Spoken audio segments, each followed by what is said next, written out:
चलो बच्चे, मैं प्रभात दुबे एक बार फिर से सभी बच्चों का ज्ञानदायिनी एजुकेशनल ट्रस्ट यूट्यूब चैनल पर स्वागत करता हूँ। गुड मॉर्निंग सारे बच्चों को। जल्दी जल्दी से आ जाओ बेटा, सारे बच्चे आ जाइए बेटा, है ना।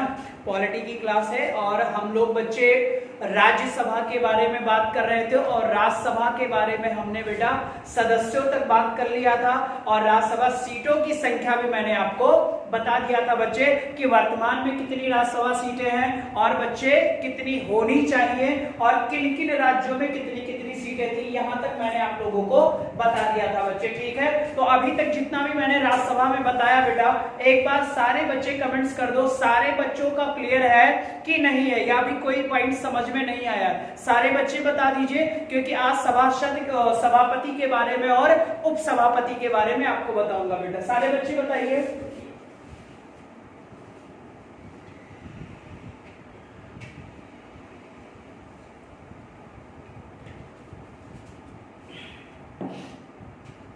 एक बार सारे बच्चे वीडियो को लाइक और शेयर कर दीजिए बच्चे, ठीक है। उसके बाद हम लोग पढ़ना शुरू करें बच्चे, ठीक है, जल्दी से करिएगा। चलिए, हमने आपको सीटों के बारे में आज बता दिया था बच्चे। आज हमें पढ़ना है सभापति के बारे में और बच्चे उप सभापति के बारे में, ठीक है। हमने कहा था बच्चे जो उप सभापति होता है, अगर इसके टेन्योर की बात किया जाए यानी इसके कार्यकाल की बात किया जाए तो ये बच्चे 6 वर्ष होता है, क्योंकि बच्चे ये राज्यसभा का एक सदस्य होता है। राज्यसभा का एक क्या होता है, सारे बच्चे बोलेंगे, तो राज्यसभा का एक मेंबर होता है बेटा, ठीक है। और जो सभापति होता है बच्चे राज्यसभा का, ये भारत देश का उपराष्ट्रपति होता है।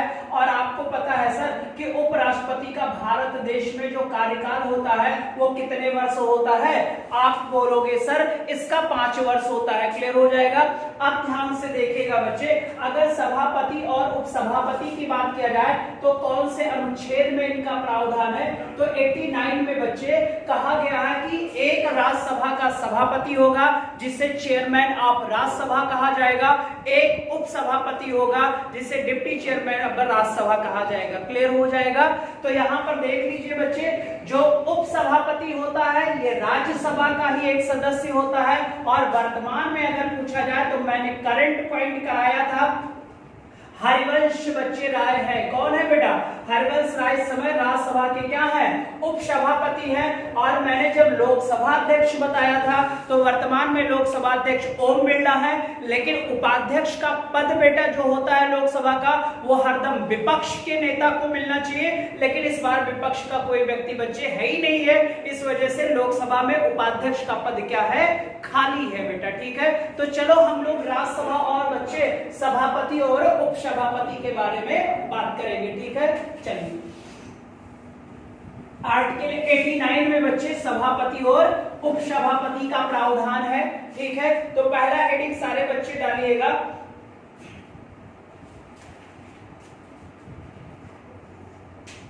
सभापति।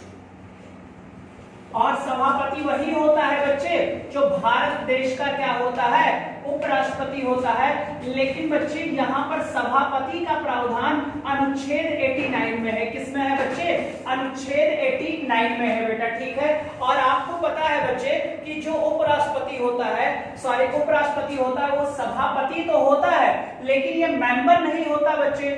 तो लिख देना यहाँ पर राज्यसभा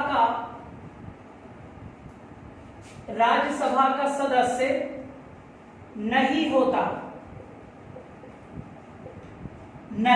है बच्चे, ठीक है बेटा, नहीं होता है, ये पॉइंट्स याद रखिएगा बच्चे। अगला होगा बच्चे, क्या ये शपथ ग्रहण करता है राष्ट्रपति, तो आपको भी पता है शपथ ग्रहण करता है बेटा। और शपथ ग्रहण कराता है उपराष्ट्रपति को बच्चे कौन, तो आप बोलोगे राष्ट्रपति। कौन कराता है, राष्ट्रपति कराता है बच्चे, ठीक है। ये अपना रिजाइन किसे देता है बच्चे,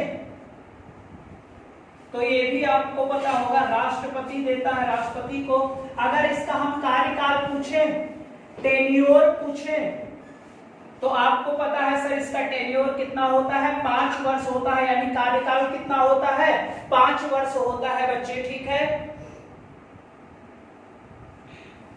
फिर होगा बच्चे क्या राष्ट्रपति में पुनर्निर्वाचन है, तो आप बोलोगे सर पुनर्निर्वाचन की भी व्यवस्था है। ठीक है बच्चे, इसका निर्वाचन होता है और निर्वाचन में भाग लेता है एमपी ऑफ लोकसभा और एमपी ऑफ राज्यसभा।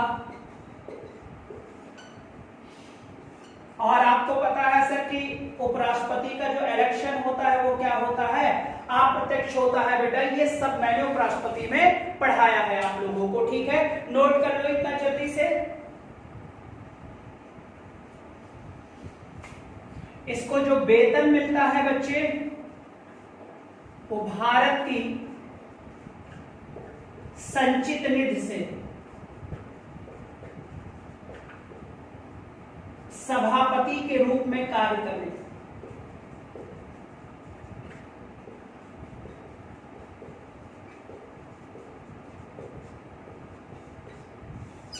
सभापति के रूप में कार्य करने का इसको बच्चे सैलरी दिया जाता है। और आपको भी पता है इसकी सैलरी कितने लाख है बेटा, 4 लाख रुपए प्रति माह है और टैक्स का इस पर कोई प्रावधान नहीं है बेटा। ठीक है, उपराष्ट्रपति बेटा राज्यसभा के सभापति के रूप में जो कार्य करता है उसी का इसका वेतन होता है।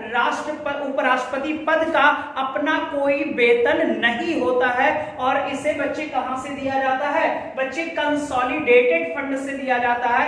राज्य का कंसोलिडेट फंड या केंद्र का, तो आप बोलोगे केंद्र का यानी भारत का कंसोलिडेट फंड से दिया जाता है। ठीक है बेटा, ये आप याद रखना सर जी। ठीक है, सभापति अपना त्याग पत्र बेटा किसे देगा, उपराष्ट्रपति होता है तो ये अपना त्याग पत्र बच्चे देगा किसको जाकर, राष्ट्रपति को देगा बेटा। ठीक है, नोट कर लो सारे बच्चे।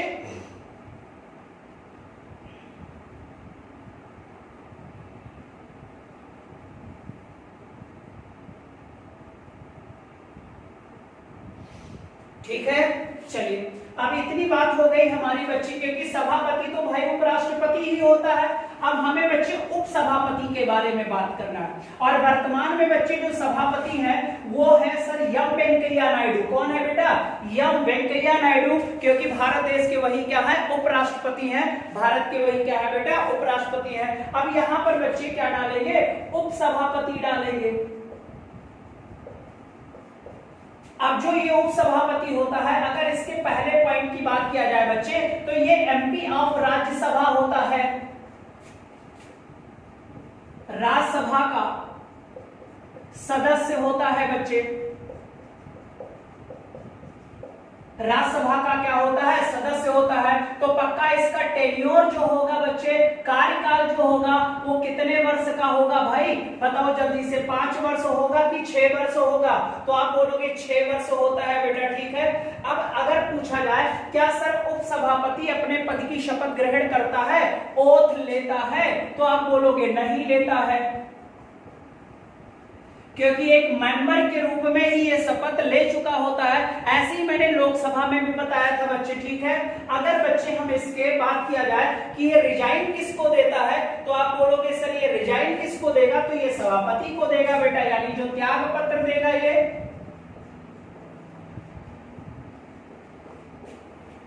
ये सभापति को देगा। किसको देगा बेटा, सभापति को देगा।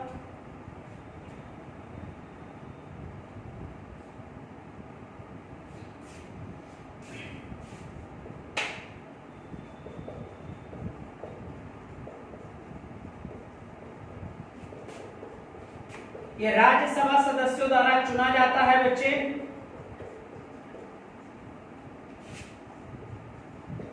इसको जो वेतन मिलता है राज्यसभा सदस्य के रूप में मिलता है।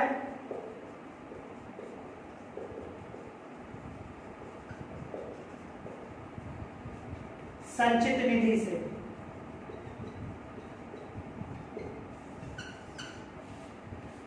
संचित निधि से दिया जाता है बच्चे। ठीक है, संचित निधि द्वारा दिया जाता है। और आपको पता है सर कि एमपी आप राज्यसभा बनने के लिए जो मैक्सिमम उम्र चाहिए बच्चों, कितनी चाहिए, 30 वर्ष चाहिए, ये हमने आपको पढ़ा दिया है बेटा, ठीक है। तो ये पॉइंट्स नोट कर लीजिएगा। उपसभापति करो, जब बच्चे सभापति नहीं होगा तो उसके समस्त कार्यों का निर्वहन हमारा कौन करेगा, बच्चे उपसभापति करेगा, उपसभापति करेगा, जो राज्यसभा सदस्यों में से एक मेंबर होता है जिसका कार्यकाल 6 वर्ष होगा और ये राज्यसभा सदस्यों द्वारा ही चुना जाता है और वर्तमान में है हरिवंश राय बेटा, ठीक है, बिहार के रहने वाले हैं और ये दूसरे कार्यकाल के लिए बच्चे चुने गए हैं, दूसरे कार्यकाल के लिए चुने गए हैं, ठीक है बेटा, नोट कर लीजिए सारे बच्चे।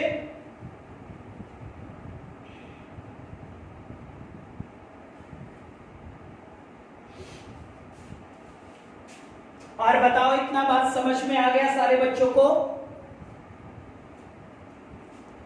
वीडियो को बच्चे लाइक और शेयर जरूर कर दीजिएगा।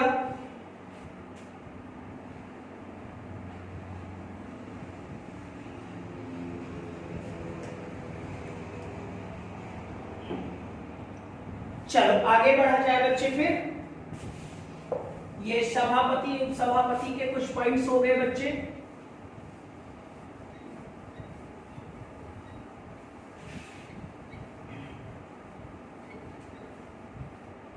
अब ध्यान से सारे बच्चे देखेंगे बेटा,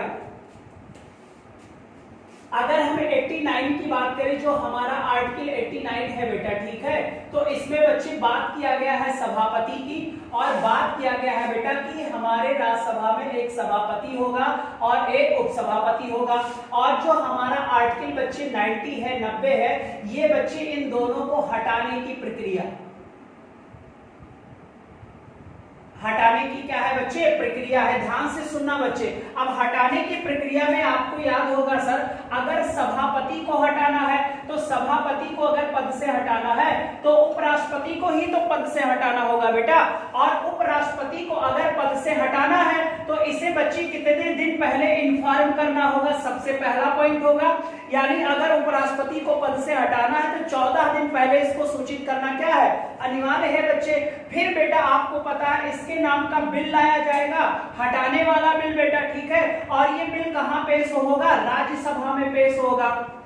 फिर राज्यसभा में बच्चे ये इफेक्टिव मेजॉरिटी से, कौन सी मेजॉरिटी से बच्चे, इफेक्टिव मेजॉरिटी से ये पास होना चाहिए, यानी प्रभावी बहुमत से बेटा ये राज्यसभा में बिल क्या हो गया, पास हो गया बच्चे। राज्यसभा में जब ये बिल पास हो जाएगा तब ये बिल पहुंचेगा कहां बेटा, लोकसभा में पहुंचेगा और लोकसभा बच्चे इस बिल को साधारण बहुमत से पास करेगा।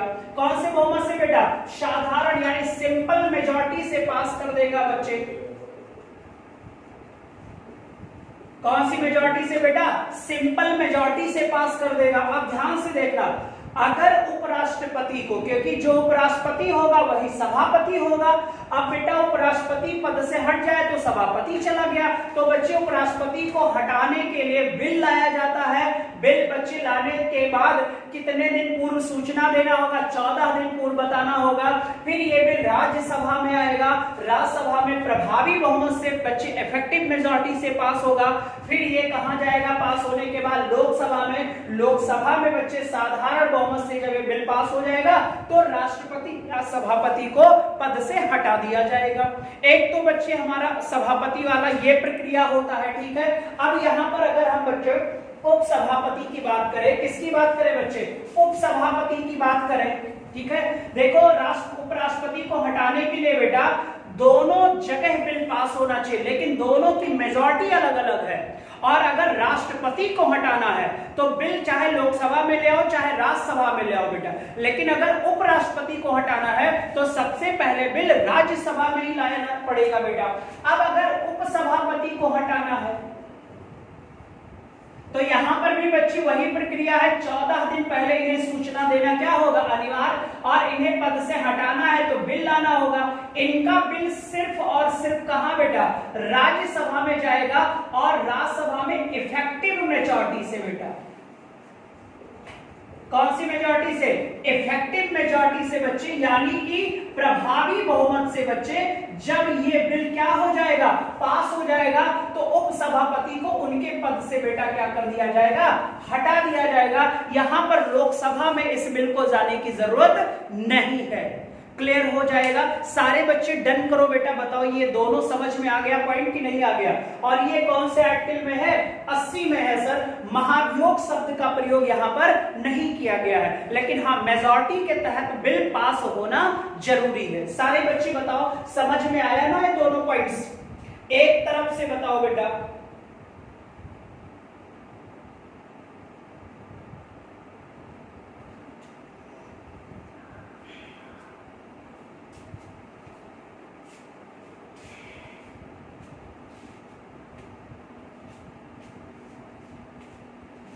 सारे बच्चे बताइएगा बेटा, ठीक है?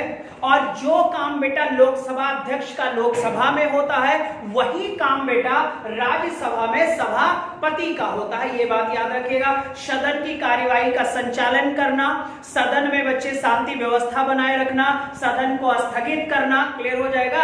और बेटा बच्चे अगर कोई बिल है और कोई बिल पर मतदान बराबर हो जाए, तो बेटा सभापति को बेटा कास्टिंग वोट या कास्ट वोट देने का भी अधिकार है।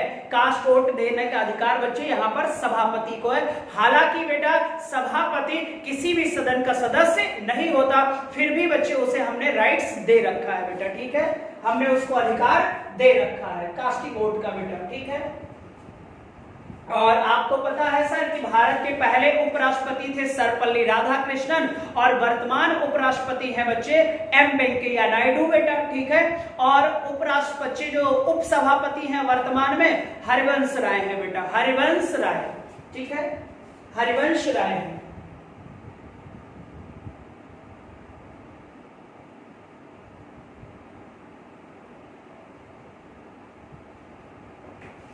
ठीक है बच्चे, तो ये आपका आर्टिकल 90 हो गया। अगला जो अनुच्छेद होता है बच्चों 91 होता है।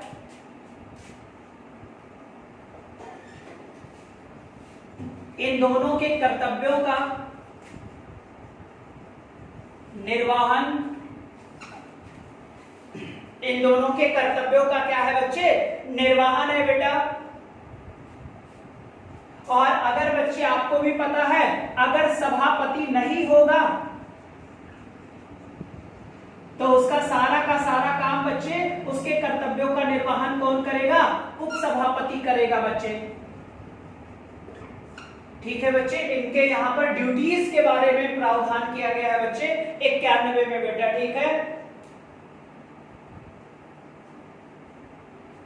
और अगर आर्टिकल 92 की बात करें बच्चे, तो जब भी बच्चे सभापति को हटाने का संकल्प लाया जाएगा, तब वह सभापति के रूप में कार्य नहीं करेगा, सभापति के रूप में कार्य नहीं करेगा बेटा, ठीक है? जब भी मान लो बच्चे अगर इसे हटाना है, तो आर्टिकल 90 के तहत बच्चे इसका जब बिल बच्चे सभापति को हटाने का राज्यसभा में आ जाएगा, उसी दिन से बच्चे सभापति के रूप में कार्य करना वो बंद कर देगा। तब तक बंद कर देगा बेटा जब तक बच्चे ये लोकसभा में एकदम फाइनल तरीके से पास ना हो जाए। पास हो जाएगा तो पद से ही हट जाएगा, लेकिन बच्चे ये आप याद रखिएगा, ठीक है? बस इतना याद रखें। हालांकि ये सदन का सदस्य तो होता नहीं है, तो वहां पर मतदान में भाग लेगा नहीं, लेकिन बच्चे बिल के कंडीशन में इसे बच्चे कास्ट वोट देने का अधिकार है। तो यहां पर आर्टिकल 89 कहता है कि सभापति एक उपसभापति होगा। हटाने की प्रक्रिया मैंने बता दिया। इनके कर्तव्य का निर्वहन बच्चे जो राज्यसभा के कर्तव्य होंगे वो ये करेगा, नहीं रहेगा सभापति तो उपसभापति करेगा, ठीक है? कार्यों का संचालन करना, स्थगित करना बच्चे, और जितने भी क्वेश्चन आंसर है जो भी लोकसभा में मैंने बताया था, वही सारी चीजें यहाँ राज्यसभा में होती है बेटा, ठीक है? अब इतनी बात बताओ समझ में आ गई होगी?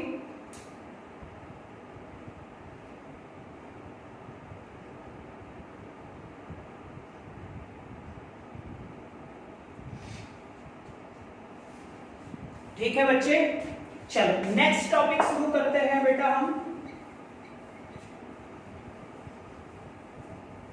संसदीय प्रक्रिया। अगला जो टॉपिक होगा बच्चे वो होगा संसदीय प्रक्रिया, पार्लियामेंट्री बच्चे।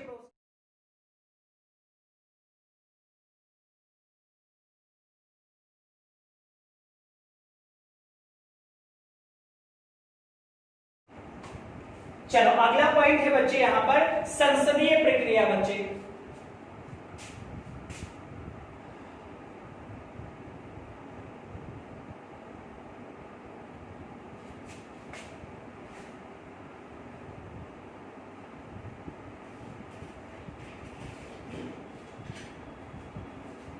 पार्लियामेंट्री प्रोसीडिंग बेटा, और संसदीय प्रक्रिया का प्रावधान है बच्चे अनुच्छेद 118। अनुच्छेद 118, अनुच्छेद 118 बेटा। इसी आर्टिकल बच्चे संसदीय कामकाज कहा जाता है। इसी आर्टिकल को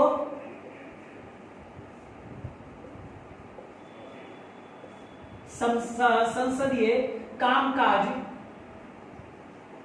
कहा जाता है।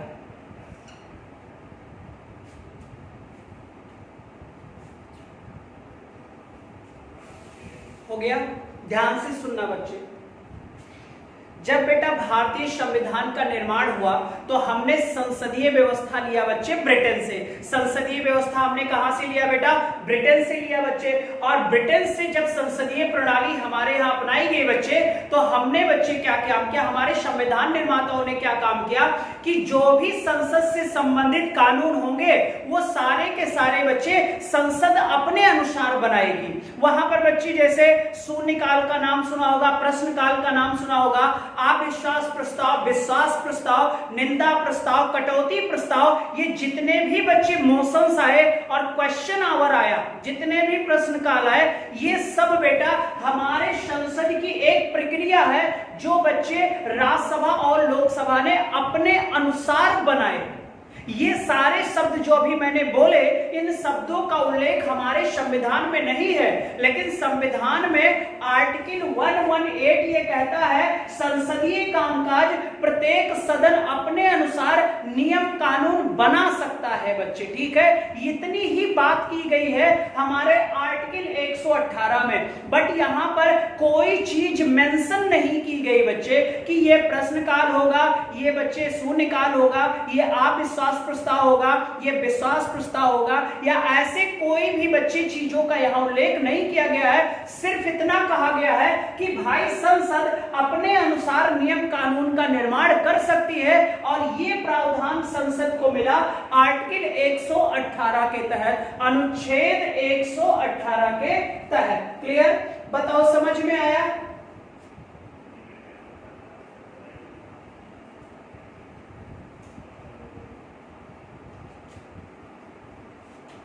ठीक है, तो यहां पर मैं लिख सकता हूं बच्चे कि लोकसभा, राज्यसभा, लोकसभा और कौन बच्चे? राज्यसभा बच्चे के नियमावली के अनुसार, के नियमावली के अनुसार बच्चे लोकसभा राज्यसभा के नियमावली के अनुसार बच्चे, नियमावली के अनुसार संसदीय कामकाज किया जाता है। नियमावली के अनुसार संसदीय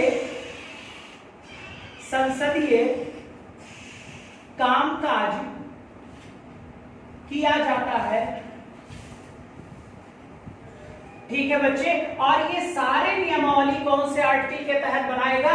अनुच्छेद 118 के तहत बनाएगा बेटा, चाहे वो लोकसभा हो और चाहे बच्चे क्या कहते हैं बेटा राज्यसभा हो। तो यहां पर एक पॉइंट ना हो, लिख लो बच्चे, संसद अपने नियम स्वयं बनाती है, संविधान में उल्लेख नहीं है।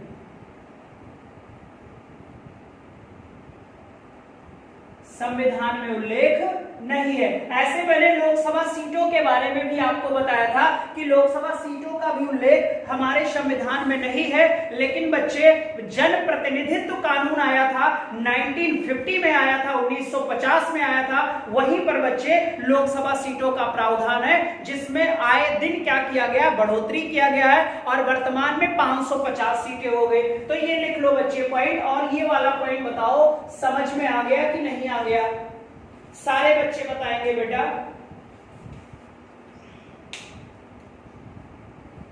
और बच्चे इनकी जो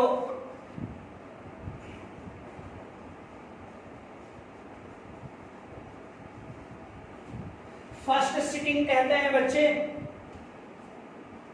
जो प्रथम बैठक होती है,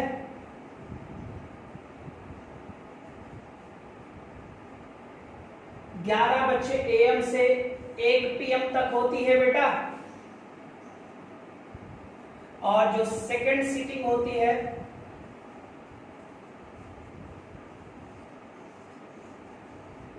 2 PM से 5 PM होती है। 2 PM से बेटा 5 PM 4 घंटे होता है बच्चे, 6 PM होता है।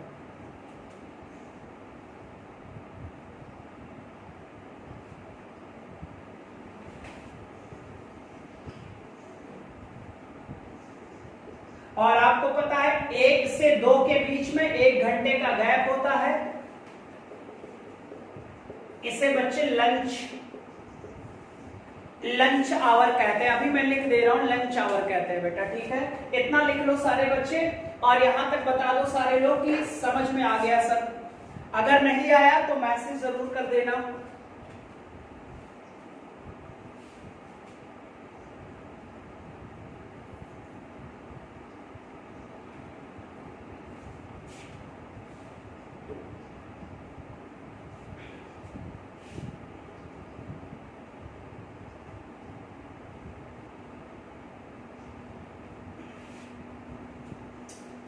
चलो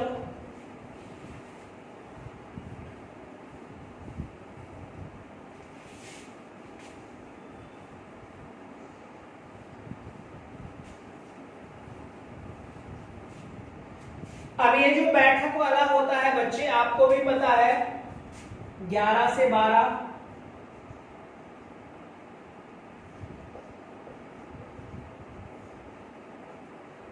प्रश्नकाल होता है,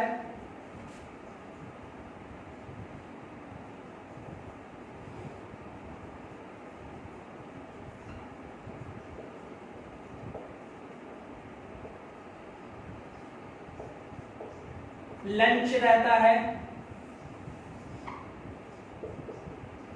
और जो 2 से बच्चे ये द्वितीय बैठक वाला होता है, इसमें बच्चे चर्चा किया जाता है, और चर्चा करने के बाद बेटा कोई भी विधेयक है उस पर मतदान कराया जाता है बच्चे, ठीक है। चर्चा किया जाता है और मतदान कराया जाता है, जो द्वितीय बैठक होती है बच्चे। और पहले बैठक में प्रश्नकाल होता है और शून्यकाल, यहां से प्रश्न को पूछा जाता है, और मंत्रियों को बच्चे यानी जो सरकार के मंत्री होते हैं, जो सरकार के रिप्रेजेंटेटिव होते हैं, उन्हें बच्चे आंसर देना होता है। कुछ का आंसर ओरल होता है बेटा, और कुछ का आंसर रिटन में दिया जाता है, तारांकित और अतारांकित है बच्चे, मैं अभी बताऊंगा, ठीक है। ये होता है बच्चे, ठीक है। और यहाँ पर शून्यकाल का कोई मतलब नहीं है सर, इसका नाम प्रश्नोत्तर काल था, इसका नाम प्रश्नोत्तर काल था, लेकिन आपको पता है 12 बजे AM से PM में कन्वर्ट होते हैं बेटा, तो इसीलिए सर हमारे यहाँ ही के लोगों ने इसे बच्चे क्या नाम दे दिया, संसद ने इसे शून्यकाल का नाम दे दिया बच्चे, और कोई मामला नहीं है यहाँ पर, ठीक है। संसदीय प्रक्रिया में हमें जो इंपॉर्टेंट टॉपिक पढ़ना है बच्चे, वो ये पढ़ना है। अगर हम संसदीय प्रक्रिया में पढ़ना है तो इसमें हमें प्रश्नकाल पढ़ना है बच्चे, शून्यकाल पढ़ना है, और अल्प सूचना प्रश्न पढ़ना है, ठीक है बच्चे। इसमें हमें प्रश्नकाल पढ़ना है, शून्यकाल पढ़ना है बेटा, और अल्प सूचना प्रश्न पढ़ना है बच्चे, ठीक है। फिर हमें बच्चे आपको पता है विश्वास प्रस्ताव पढ़ना है, अविश्वास प्रस्ताव पढ़ना है,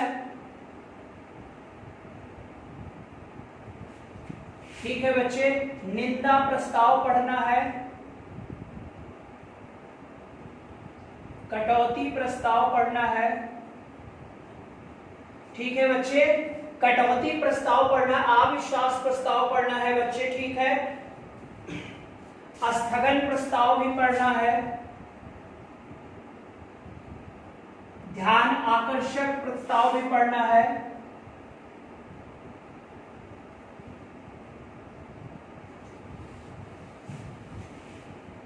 ठीक है बच्चे, ध्यान आकर्षण प्रस्ताव भी पढ़ना है, ठीक है,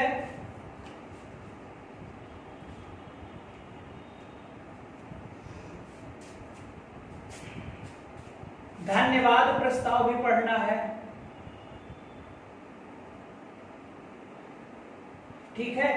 ये जो बच्चे चीजें मैंने दिया है, ये सारी की सारी बच्चे संसदीय प्रक्रिया है, और इन सब को हमारी संसद ने कौन से अनुच्छेद के तहत बेटा 118 के तहत स्वयं बनाया है बच्चे, ठीक है। हालांकि ये जितने भी शब्द हैं ये हमारे संविधान में कहीं पर भी मेंशन नहीं है बच्चे, कहीं पर भी इनका उल्लेख नहीं है। हालांकि ये बच्चे हमारी संसदीय प्रक्रिया के अनुसार पढ़ाए गए बच्चे बनाए गए हैं।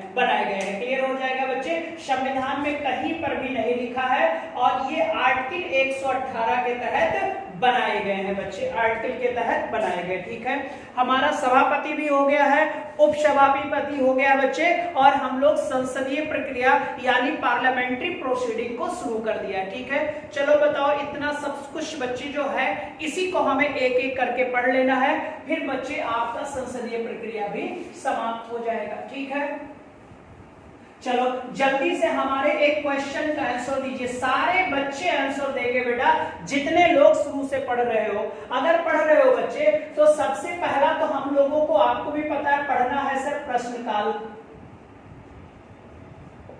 और प्रश्नकाल को बच्चे क्वेश्चन आवर कहते हैं।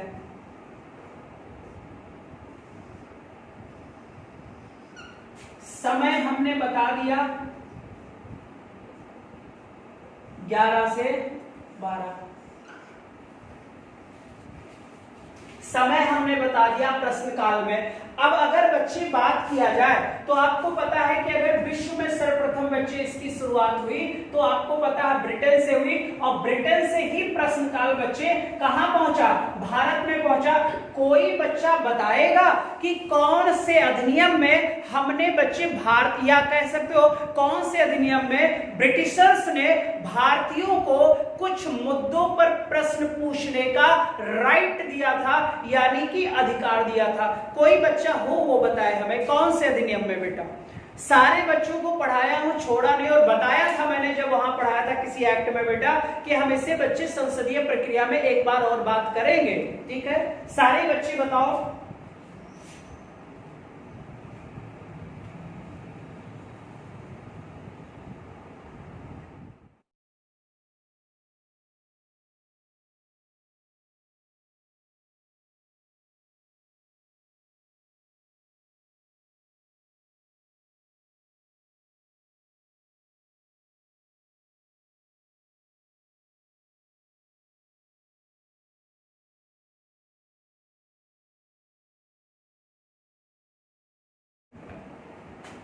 चलो उम्मीद है बच्चे कि आप लोगों ने रिजल्ट दिया होगा।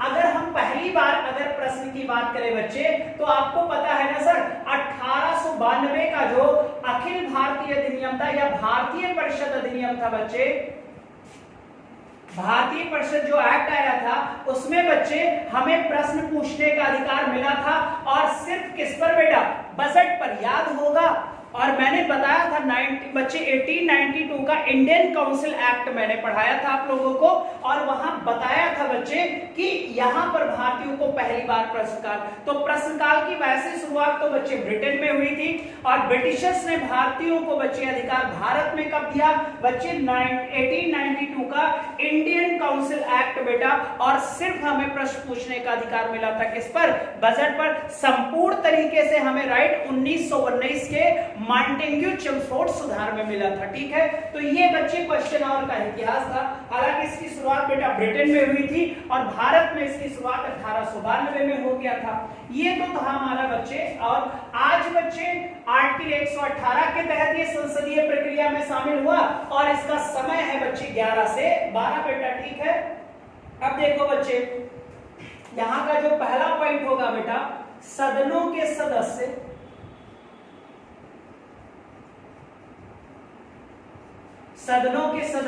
प्रश्न पूछ सकते हैं किससे बच्चे, मंत्रीगण से। ठीक है बेटा, सदस्य प्रश्न पूछ सकते हैं, किससे पूछते हैं बेटा, तो आपको पता है मंत्रियों से पूछते हैं बच्चे। और किसे जवाब देना होता है, मंत्रियों को जवाब देना होता है बेटा। इसको ऐसे लिख दो,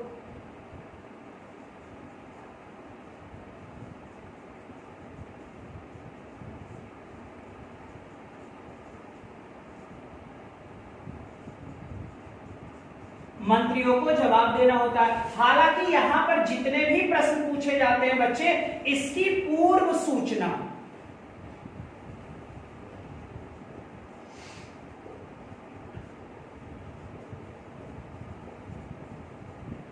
इसकी बच्चे पूर्व सूचना देना क्या है, आवश्यक होता है। जितने भी बच्चे हमारे प्रश्न काल के प्रश्न होते हैं बेटा, ठीक है, पूर्व सूचना का बच्चे क्या होता है, बच्चे आवश्यक होता है। और ये बच्चे दिया जाता है किसको, लोकसभा अध्यक्ष को। ठीक है बेटा, और लोकसभा अध्यक्ष बच्चे किस मंत्री का, यानी कि ध्यान से सुनना, ऐसे सुन लो, जैसे मान लो मैं बच्चे लोकसभा सदस्य हूं और मैं सदन का सदस्य हो गया, और बच्चे मुझे अपने एरिया के बारे में, अपने एरिया में एक मेडिकल कॉलेज की स्थापना करवानी है, एक मेडिकल कॉलेज है, तो मैं बच्चे बजट पेश होता है, तो आपको पता उसी समय तो क्वेश्चन आवर आएगा। तो हमने क्या किया बच्चे, 14 दिन पहले ही बेटा, 10 दिन पहले हो जाता बच्चे, यानी आपको 8-10 दिन पहले, मान लो मुझे मेडिकल कॉलेज से संबंधित कोई क्वेश्चन पूछना था अपने हेल्थ मिनिस्टर से कि क्या कारण है कि आप मेरे एरिया में मेडिकल कॉलेज स्थापित नहीं करवा रहे हो। ठीक है बच्चे, तो मैं इसकी सूचना दे दूंगा लोकसभा अध्यक्ष को। लोकसभा अध्यक्ष बेटा आपके मंत्री, जिससे आपको क्वेश्चन पूछना है, उस मंत्री से बच्चे वो समय ले लेंगी, और समय लेने के बाद यह समय ले लेगा लोकसभा अध्यक्ष बेटा, और आपको वो समय दे दिया जाएगा कि आप सत्र चलेगा, उसके 8वें दिन, 5वें दिन, तीसरे दिन, दूसरे दिन आप इतने बजे इस समय इस मंत्री से आप क्वेश्चन पूछ सकते हो बेटा। ठीक है, अगर आपको फैक्ट चाहिए, डाटा में चाहिए बच्चे, तो डाटा किसी मंत्री को तो याद नहीं रहता बेटा, तो डाटा जो होता है, डाटा अगर चाहिए बच्चे, एक्यूरेट डाटा चाहिए, तो उसके लिए बच्चे क्या करता है, सदस्य बता देता है कि मैम मुझे, सर जो भी लोकसभा स्पीकर रहते हैं, कि हमें फैक्ट चाहिए, तो डाटा के लिए बच्चे फिर लिखित हो जाएगा, यानी रिटर्न में उसे आंसर चाहिए, तब तो मंत्री जी बच्चे रिटर्न में लिख कर दे देंगे, तब तो वो अतारांकित प्रश्न हो जाएगा। और अगर उसको ओरल आंसर चाहिए बेटा, तो वो तारांकित प्रश्न हो जाएगा। यानी कि बच्चे जब एक सदस्य अपने प्रश्न को या अपने प्रश्न की सूचना लोकसभा अध्यक्ष को देता है, तो लोकसभा अध्यक्ष ये पूछ लेता है कि आपको लिखित सूचना चाहिए या बच्चे मौखिक आंसर चाहिए, तो ये निर्णय कर देता है लोकसभा। अब लोकसभा को, अध्यक्ष को पता चल गया कि ये डाटा चाहिए इसको बेटा, तो डाटा तो बच्चे ओरल होता नहीं है, तो डाटा फैक्ट चाहिए, तो फैक्ट के लिए फिर बच्चे ये क्या होगा, मौखिक नहीं लिखित आंसर इसको चाहिए। तो ये क्या करता है सर, स्टार लगा देता है कि इसका आंसर लिखित रूप में चाहिए, तो वो अतारांकित प्रश्न हो जाता है। और आंसर का बच्चे जो आंसर चाहिए ओरल चाहिए, तो वो तारांकित प्रश्न हो जाते हैं। ठीक है, यानी तारांकित और अतारांकित प्रश्नों का निर्धारण कौन करता है, तो लोकसभा अध्यक्ष करता है बेटा। लोकसभा अध्यक्ष को बच्चे प्रश्न पूछने की सूचना कौन देता है, तो सदन का सदस्य होता है। सदन का सदस्य इनको बताएगा, ये बच्चे मंत्री से पूछकर इस सदस्य को समय दे देंगे बेटा कि आप क्वेश्चन पूछ सकते हो। ठीक है, परमिशन कौन देगा, लोकसभा अध्यक्ष देंगे बेटा। ठीक है, अब बताओ यार ये बात बात समझ में आई कि नहीं आई? यानी सदस्यों को यहाँ पर क्या कहते हैं, सूचना देना आवश्यक होता है बच्चे, और लोकसभा अध्यक्ष मंत्रियों को मंत्रियों से पूछकर सदस्यों को सूचना दे देता है भाई कब आपका क्वेश्चन पुट किया जाएगा। ठीक है, अब अगला क्वेश्चन होगा सर कि अगर प्रश्न काल में बेटा मैक्सिमम प्रश्न की बात करें बच्चे, तो आपको पता है सर कि 20 प्रश्न से अधिक पूछे नहीं जा सकते बच्चे, यानी मैक्सिमम प्रश्न की संख्या यहां पर कितनी होगी, 20 होगी बेटा। ठीक है,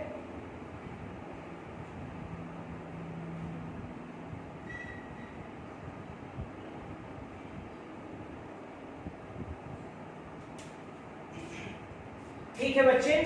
चलिए अब अगला होगा बच्चे 3 प्रकार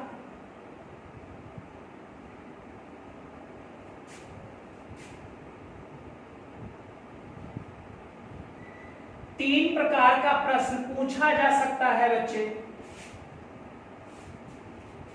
पहला होगा तारांकित,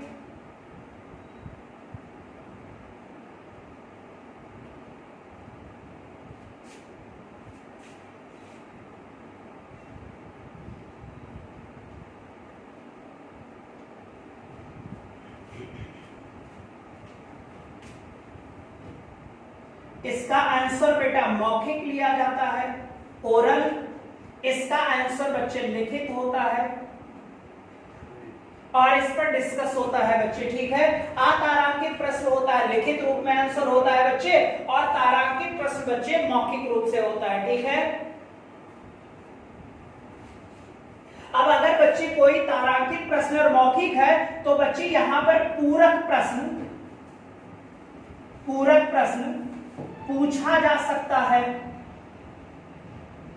पूरक प्रश्न क्या होगा बच्चे, पूछा जा सकता है। यानी जब कोई सदस्य किसी मंत्री से क्वेश्चन करता है और मंत्री आंसर देता है, उस आंसर देने के बाद भी उसी आंसर में से जब वो सदस्य, वो मेंबर बेटा मिनिस्टर से फिर से क्वेश्चन कर देता है तो उसे क्या कहा जाता है, पूरक प्रश्न कहा जाता है बेटा। और पूरक प्रश्न बच्चे ओरल होता है, और ओरल आंसर वाले जो प्रश्न होते हैं उसे लोकसभा अध्यक्ष कौन सा प्रश्न निर्धारित कर देता है, तारांकित प्रश्न निर्धारित कर देता है बेटा। ठीक है, तो ये कौन सा प्रश्न हो गया, तारांकित। तारांकित का आंसर क्या होगा, ओरल होगा बच्चे, मौखिक बोला जाएगा। ठीक है, मंत्रीगण जवाब देंगे, सदस्य लोग क्वेश्चन पूछेगा, और बच्चे यहां पर अगर उत्तर दिया गया, उस उत्तर में से भी कोई प्रश्न पूछ लिया जाता है तो वो प्रश्न कहलाएगा बेटा पूरक प्रश्न। अब यहां पर बताओ बेटा, जब लिखित आंसर मिल रहा है तो क्या यहां पर पूरक प्रश्न पूछा जा सकता है, तो आप बोलोगे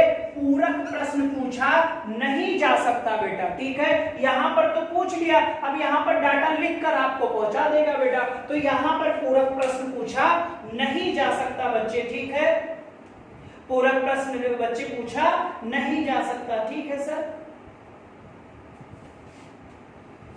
ठीक है। अब यहां जो अर्थ सूचना प्रश्न होता है इसका भी जो बच्चे आंसर होता है मौखिक, और यहां पर बच्चे रिजल्ट के लिए 15 दिन का बच्चे समय दिया जाता है, और यहां पर भी बच्चे पूरक प्रश्न पूछा जा सकता है बच्चे। यहां पर भी ओरल है, याद रहेगा, और 15 दिन पहले बच्चे इसकी सूचना देना क्या होता है, आवश्यक होता है बच्चे। ठीक है, 15 दिन में बच्चे क्या कहते हैं, सूचना नहीं बेटा, 15 दिन, ये इसको ऐसे लिख दो, 15 दिन में उत्तर देना क्या होता है, आवश्यक होता है बच्चे। और यहां पर भी बच्चे जब आंसर देगा मंत्रीगण उस सदस्य को बेटा, तो फिर यहां पर पूरक प्रश्न पूछे जा सकते हैं बच्चे, अगर वो उसके आंसर से सेटिस्फाई नहीं हुआ बेटा। ठीक है, तो फिर वो मेंबर क्या करेगा, एक और प्रश्न पूछ लेगा बेटा। तो मंत्री जी से जब एक और प्रश्न होगा, और हाँ सर, बात हम बच्चे पॉलिटी की कर रहे हैं, आप बात ज्योग्राफी की करो, तो ये अनुपूरक प्रश्न हो जाएगा बेटा। ठीक है, यानी सब्जेक्ट से अलग जब कोई प्रश्न पूछा जाएगा। ठीक है,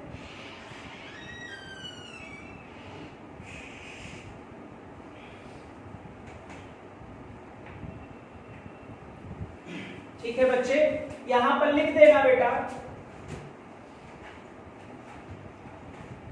प्रश्नों का जो निर्धारण होता है कि तारांकित है कि अतारांकित है, ये बच्चे लोकसभा अध्यक्ष करता है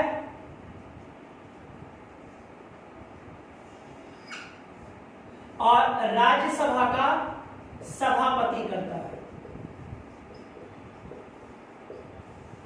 राज्यसभा का कौन करेगा?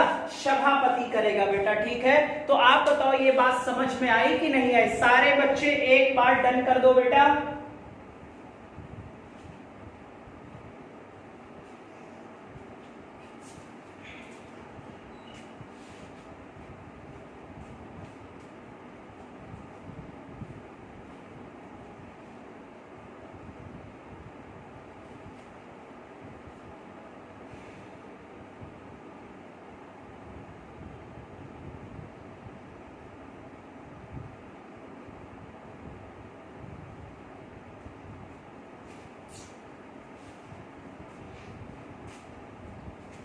चलिए बच्चे, अगर क्वेश्चन आपसे पूछा जाए कि सभापति को बच्चे हटाने के लिए सबसे पहले बिल कहां लाया जाता है, तो आप बोलोगे सर सभापति भारत का उपराष्ट्रपति होता है और इसे पद से हटाने के लिए सबसे पहले बिल लाया जाएगा बेटा आर्टिकल 90 के तहत लाया जाएगा राज्यसभा में। राज्यसभा में इफेक्टिव मेजॉरिटी के साथ जब ये पास हो जाएगा तब ये लोकसभा में जाएगा और लोकसभा में सिंपल मेजॉरिटी से पास होगा, ठीक है बेटा। सभापति को हटाने के लिए बच्चे बिल सिर्फ कहां पास होना जरूरी है, तो आप बोलोगे राज्यसभा में पास होना जरूरी है सर, और ये इफेक्टिव मेजॉरिटी से पास होगा। क्या बच्चे इनको पद से हटाने से पहले सूचना दी जाती है, तो आप बोलोगे यस सर, 14 दिन पहले इनको सूचना देना आवश्यक होता है, ठीक है बेटा। जो काम लोकसभा अध्यक्ष करता है लोकसभा में, वही काम बच्चे सभापति करता है राज्यसभा में। इसको वेतन बच्चे उपराष्ट्रपति का जो वेतन होता है ये सभापति के रूप में कार्य करने का होता है, ठीक है। संसदीय प्रक्रिया का प्रावधान कौन से आर्टिकल में है, तो आपका रिजल्ट होगा सर 118 में है। क्या प्रश्न काल का उल्लेख भारतीय संविधान में है, तो आप बोलोगे नहीं है। तो ये किसमें शामिल है, तो आप बोलोगे सर ये पार्लियामेंट्री प्रोसीडिंग में शामिल है और इसको संसद ने अपने अनुसार बनाया है। आर्टिकल का प्रयोग 118 होगा बच्चे 118 का, ठीक है, जिसमें हम प्रश्न काल पढ़ते हैं, हम शून्य काल पढ़ते हैं बच्चे, हम बेटा विश्वास प्रस्ताव पढ़ते हैं, अविश्वास प्रस्ताव पढ़ते हैं, जितने भी मोशन होते हैं सब हम यहीं पर पढ़ते हैं बेटा, ठीक है। फिर हमने बच्चे इसमें आपका प्रश्न काल बता दिया। मैंने ये भी बताया कि प्रश्न काल बच्चे ब्रिटेन की देन है, हालांकि भारत में इसकी शुरुआत बच्चे 1892 इंडियन काउंसिल एक्ट में हो गई थी। हमें बजट पर बच्चे अधिकार मिला था, राइट्स मिला था। फिर बच्चे इसे हमने संसदीय प्रक्रिया में शामिल किया। हमारे बच्चे जब सदन चलते हैं तो सदन में पहले कोरम पूरा किया जाता है, और आपको मैंने बताया है कि जो कोरम होता है गणपूर्ति होती है बच्चे कि मिनिमम कितने सदस्य लोकसभा में होंगे तब सदन को चलाया जाएगा। तो मिनिमम जो कोरम होता है वो टोटल लोकसभा सदस्यों का 1/10 होता है, राज्यसभा में भी 1/10 होता है बच्चे। और जब कोरम पूरा हो जाता है तो सदन को चलाया जाता है। सदन बच्चे के दिन को 2 भागों में डिवाइड किया गया है। फर्स्ट सिटिंग जो होती है वो 11 से 1 तक होती है बेटा, 11 से 12 प्रश्नकाल होता है और 12 से 1 होता है बेटा क्या, शून्य काल होता है। बच्चे 1 से 2 मैंने बताया लंच होता है, और बच्चे विधेयक पर चर्चा, ठीक है बेटा। जो बिल पास होता है चर्चा करने के बाद मतदान की प्रक्रिया सेकंड सिटिंग में होती है, दूसरी बैठक में होती है बच्चे, ये हमने आपको बता दिया। फिर हमने कहा कि प्रश्नकाल जो होता है समय में बता दिया। जो सदस्य होता है बेटा जिसको प्रश्न पूछना होता है, किस क्षेत्र से संबंधित क्वेश्चन है, इसकी पूर्व सूचना बेटा वो लोकसभा अध्यक्ष को देखता है। लोकसभा अध्यक्ष निर्धारित करता है कि इसका आंसर आपको ओरल चाहिए कि इसका आंसर आपको रिटन में चाहिए। अगर रिटन में चाहिए तो रिटन में मिलेगा, ओरल चाहिए तो आपको एक समय बता दिया जाएगा कि आप किस दिन प्रश्नकाल के दौरान क्वेश्चन उस व्यक्ति से पूछ सकते हैं बेटा। और आपको पता है जब ओरल की बात होती है और लिखित की बात होती है तो यहीं पर निर्धारित हो जाता है कि कौन सा प्रश्न तारांकित है और कौन सा अतारांकित है बेटा। ठीक है, अतारांकित प्रश्नों में बेटा पूरक प्रश्न पूछा नहीं जा सकता है, लेकिन तारांकित प्रश्नों में बच्चे पूरक प्रश्न पूछा जा सकता है। पूरक प्रश्न भी मैंने बता दिया। और बेटा अल्प सूचना बच्चे जो प्रश्न होता है इसमें अचानक क्वेश्चन पूछा जाता है और बेटे ये पहले से निर्धारित नहीं होते, मैं लास्ट में बता दूंगा। ठीक है, और बच्चे मौखिक इसका आंसर होता है और जहां पर भी मौखिक आंसर होगा वहां पर आपको पता है सर पूरक प्रश्न पूछा जाएगा। ठीक है, तो अगली वीडियो में हम लोग जो बात करेंगे बच्चे वो होगा शून्यकाल। ठीक है, शून्यकाल होगा, विश्वास प्रस्ताव होगा, अविश्वास प्रस्ताव होगा। ये सारे प्रस्ताव पढ़ने के बाद बेटा हम तुरंत कमेटी पढ़ लेंगे और हमारा पार्लियामेंट्री सिस्टम जो होगा वो बच्चे एंड हो जाएगा। ठीक है, ये चैप्टर भी क्या हो जाएगा आपका फिनिश हो जाएगा। तो उम्मीद करो बच्चे कि आपके कल के वीडियो में लगभग पार्लियामेंट्री सिस्टम क्या हो जाएगा खत्म हो जाएगा। चलो सारे बच्चे बाय, टेक केयर बेटा और हैप्पी रहो, पढ़ाई करते रहो बच्चे। चलो बाय बेटा, बाय बच्चे।